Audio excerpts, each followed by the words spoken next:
2, 3, let's go!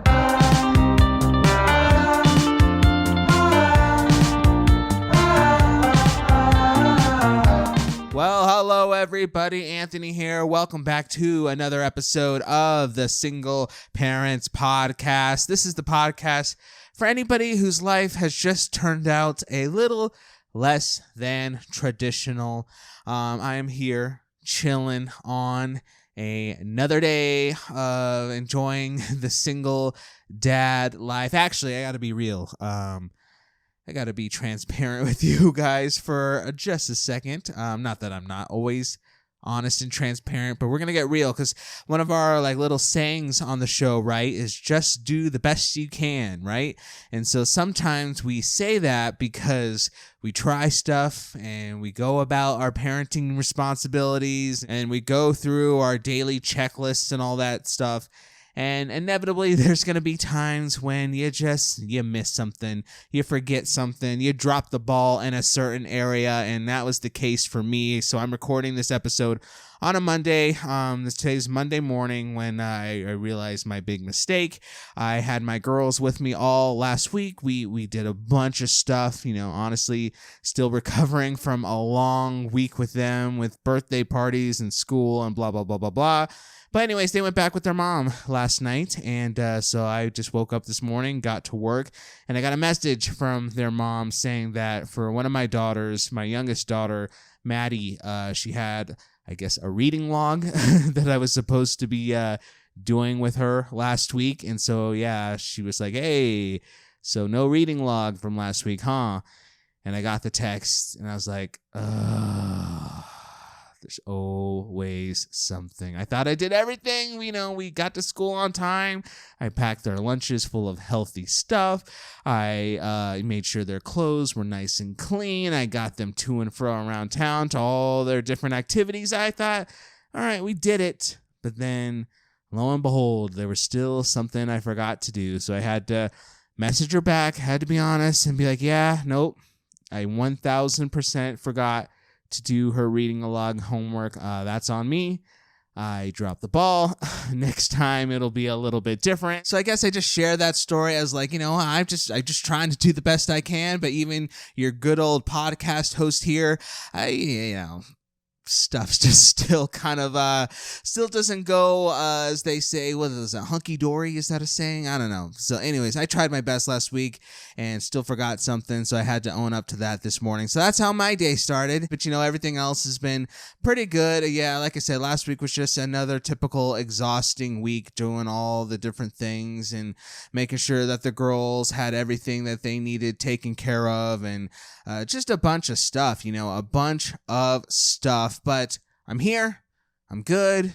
We're going to do the reading log next week, so that's an A+. But how are you all doing? How are you doing today? I just want to first just pause and do a little check-in on you, single mom out there, single dad out there, just anybody just checking in with this podcast, wherever you are. Maybe you did the reading log last week and you're feeling good about yourself. Good for you. You own that right now. You give yourself a pat on the back. Maybe you're like me and you forgot something that you were supposed to do, heck, even today. And so, just, take a moment. Actually, my daughter, my youngest daughter, same young daughter who we didn't do her homework for, she's been telling me a lot when I just get stressed or anxious, or she can just tell I'm overwhelmed. She'll be like, Dad, just stop. Take 5 deep breaths.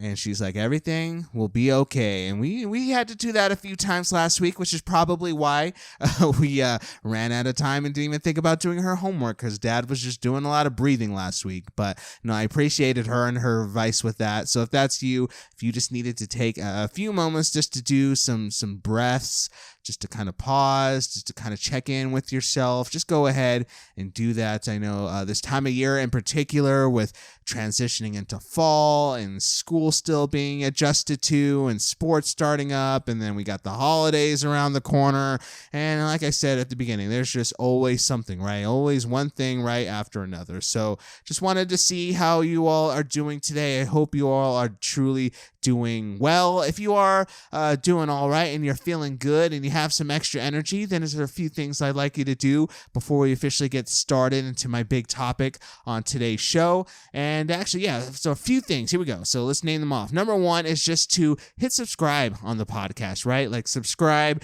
so you never miss an episode in the future. I think I have something big and exciting we're going to be announcing super soon regarding the show. So not so subtle tease I just want to drop right there. So you're going to want to make sure you're subscribed. Super excited about something I possibly just have found out that's it's going to be a game changer for the show. I'm not going to lie. I think this is going to turn the tides for the Single Parents Podcast a little bit. So you're going to want to make sure you stay tuned for that. The next thing that you could do, if you'd like, is just rate the podcast 5 stars, rate it the highest amount of things on whatever social media platform you're listening to this on.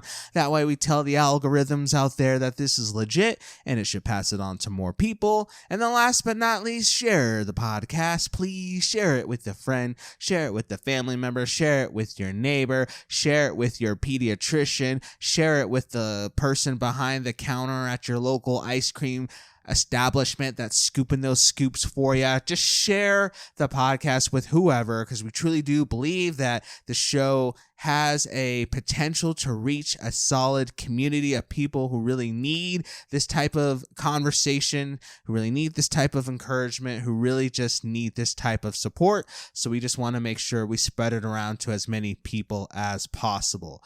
All right, so let's get into the real topic that I just wanted to spend a few minutes on for today's episode. I don't even know how long today's episode's really going to be, but I just wanted to be honest and have some real talk with single parents out there. All right, so everybody else, if you're not a single mom, not a single dad, you can listen in, but I'm going to get real for a second with the single parents out there. I'm just going to shoot it straight because I think we need to have a real conversation about something. And I actually got the idea for this conversation point from I guess there's like a site or a group or a social media account or whatever called Family Life Blended. And they put this little statement out, and I shared it on our Instagram and TikTok and all that this past week rather. And I thought it was pretty good though, so I kind of wanted to dive into it more because I think their point is something that I think just needs to be said for us single parents. It's very blunt, it's very straightforward, but I think a lot of us need to hear this. So let me just read it for us. Parenting considerations. Far too many single parents fall in love and marry a person who is good marriage material, but not good step-parent material. Let me read that again so we don't get stuff twisted here. Parenting considerations. Far too many single parents fall in love and marry a person who is good marriage material, but not good step-parent material. Ooh, okay, all right. So yeah, we're going to talk about this for a second because I think I'm going to title this episode of the podcast like, be careful about who you let into your flow or something like that. I mean, you'll see the episode, you'll see what I decided on the title for. But basically, I was thinking about the fact that us as single parents, when it comes to dating and letting people in and stuff like that, I think we can be a little too forgetful about the fact that the person, man or woman, whoever, we bring in to our mix is going to have a significant impact on our current situation, on our current relationships with our kids, and then also with the person we may be co-parenting with. Now, if you're not in a co-parenting situation and you just have your kids full time, this conversation might not exactly 100% apply to you, maybe in some areas, but this might be specifically for the people who have co-parenting situations, say like me, single dad, co-parenting with the girls' mom, week on, week off, that whole thing. I think sometimes what happens is I've seen this scenario play out a few times, and I was actually just talking to a friend about this because they they're finding themselves in this situation, right? So essentially what will happen is co-parenting good, mom and dad getting along, going to soccer games together, standing side by side. They're not married anymore. They're not dating. They're not anything. They're just friends. They're just co-parenting. Everything's civil. Everything's legit. Phone calls can just happen whenever. Conversation smooth. Everything's on the up and up. But then what will happen is one of the parent, mom or dad, will start dating somebody. And that's cool. That's fine. That's, A+ to that. That's all good.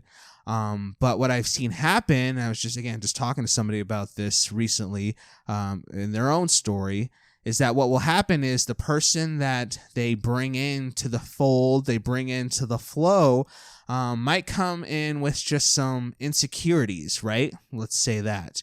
And so insecurities to the point where, let's just say, dad has a new girlfriend, and the new girlfriend might not like the fact that the kid's mom and dad are talking on the phone a lot. So she might say something like, oh, well, you don't need to, you don't have to call, say his name's Derek. You don't need to call Derek about that. I'll text you about that. The kid has karate practice tonight. Okay, we can communicate about that. You don't need to call Derek about that.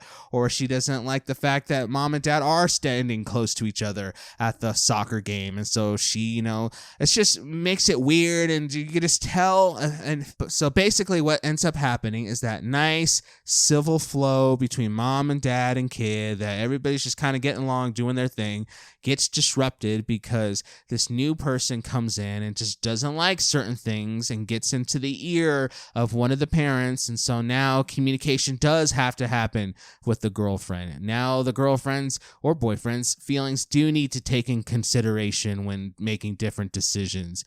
Now all these things have changed because this new person comes into the mix, and it turns a civil, nice co-parenting situation into something that now has conflict, something that now has drama, something that now has all these extra parameters in it that have to be navigated. And I think, to the point of the quote that I just read, I think the reason why that often happens and why us single parents let people into the mix who kind of foster that type of situation is because we're not fully thinking about the fact that, hey, this person who I want to date, this person who I want to pursue, I'm looking at all these qualities, and for me, when it comes to me being with this person, that's great, like as far as this one-on-one connection goes, but I also need to be aware and be realistic that it's not just me and her in this situation where I'm a single dad. So for me and my two daughters, I have to consider the fact that anybody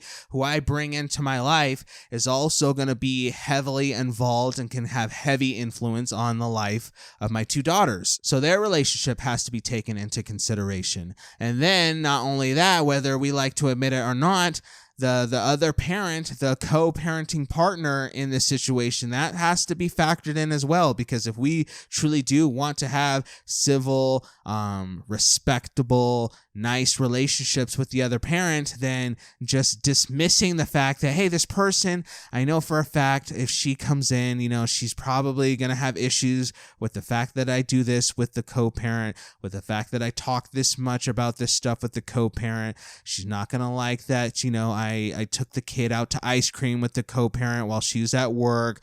But we kind of, just diminish all of that, and we say, well, that's not that big of a deal. I'm not going to compromise. I'm not going to let boundaries get crossed. We're going to keep everything the same.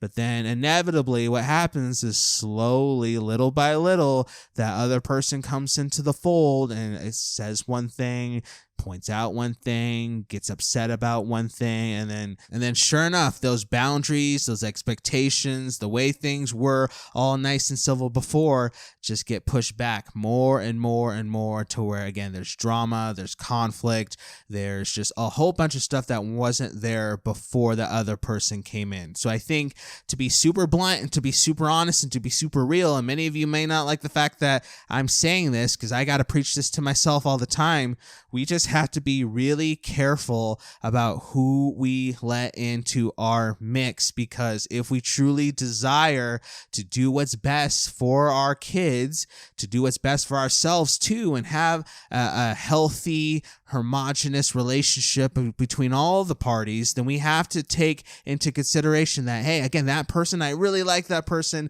but you know what, I just working through some of their own insecurities, and I don't think it's going to work bringing them in, because it's just going to do this and this between me and my kids' relationship, between me and my co-parenting partner's relationship, and we had to take all that into consideration. I know that's not fun, and I know that takes a lot lot of maturity and a lot of honesty, but we just need to be real if we truly want to keep those standards high for ourselves and our kids relationship with us and the other parent. We just got to decide early on, what are my non-negotiables? What am I not going to compromise on? So I like the fact that my kids' mom can call me at any time and say, hey, I need help with that. I like the fact that if my kids are at like a gymnastics event, we can all stand together and cheer for our kids together, and it's not weird or awkward. I like the fact that I can do XYZ and not even, but are those my non-negotiables? Are those my standards that I want to keep regardless of who I bring into the mix? Then if that's the case, then I should pursue and find somebody who can come into the fold and be okay with those things. And sure, like, not saying it might not be a little awkward and insecurities might not be there, but I think there's a difference between having a healthy conversation and a healthy relationship with the person coming in to where they kind of understand where things are. They're able to, in a healthy way, work through some of the things they need to work through, and everything can continue to remain civil. Everybody can continue to remain respected. There's no lines being crossed. There's no boundaries being crossed. There's no compromises being made. All those things, everything can remain smooth, versus the other person coming in and just letting all of their insecurities and their mistrust and their unhealth spill out into an otherwise or once pretty legit relationship, pretty legit thing that you may have had going on. Or what, as the quote says, what we really need to do as we look at a potential new partner is really ask ourselves that person is going to make a legit husband, that person's going to make a legit wife, but are they going to make a healthy, positive, supportive stepmom or stepdad to my kids? Are they going to make a healthy, positive, respectable person to come in and help co-parent our kids with their biological mom, with their biological dad? We got to ask ourselves those questions. And if the answer to some of those questions is no, then we really, really need to think about that and think about what we want long-term for our family, particularly our kids. And sometimes that just means, maybe doing the hard thing and not being so self-centered in a lot of ways, right? And kind of look at the big picture and see what's truly best for the kid. Because again, I've seen it happen lots of times where now the relationship and the dynamic is all askew. And so the kid's noticing like, hey, my mom and dad used to stand together at my soccer game and they used to cheer for me together and we were all friends and we got ice cream together after the game. But now mom stands on one end of the field and dad stands on another end of the field with his girlfriend, and they don't really talk to each other after the game. We don't get ice cream anymore, and all these different things come into play that ultimately the kid, regardless of their age, they're going to notice, they're going to internalize, they're going to pick up on that stuff. So I just ultimately, I'm not, telling you who you do or don't need to date. I just think that quote was very good and a good reminder for a lot of us just to really think through that and to think outside of ourselves when we bring people in, and to think about our kids, to think about our relationships, and think about all the relationships in our parenting context for the sake of truly setting our standards high and keeping them that way for the long term. But I don't know. Those are just my thoughts. Those are just my opinions. That's just kind of my big takeaway from reading that quote. But what do you all think? Do you agree? Do you disagree? Do you see the conversation from a different perspective that I'm not really thinking through? I don't want the show to be me preaching to you all every single week. I want it to be a community, want it to be a conversation. So share your voice, do it on social media, Facebook, X. I almost said Twitter, but it's X now.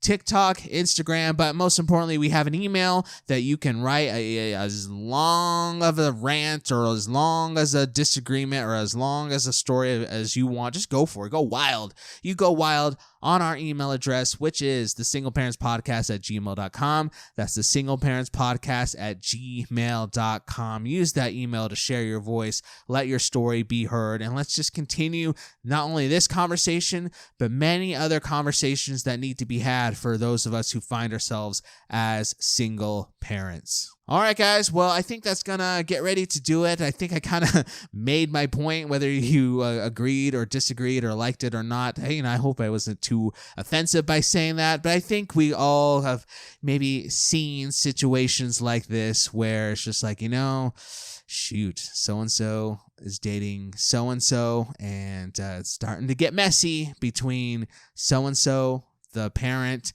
the co-parent, the kid, and it's just like, what are we doing here? What are we doing here? There's plenty of legit people out there who are secure, who are stable, who are mature, who we can date, who are just not going to rock the boat in that type of way. What are we doing? You deserve better. Your kids deserve better. Don't lower your standards for somebody who's just going to come in and start drama. You don't have time for drama. You got to go make dinner. You got to do the laundry. You got to go to Walmart for the 5,000th time. You don't have time for all of that. So just remember, just take it all day by day.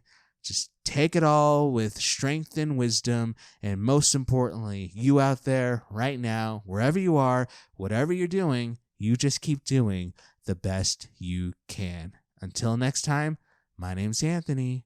Bye.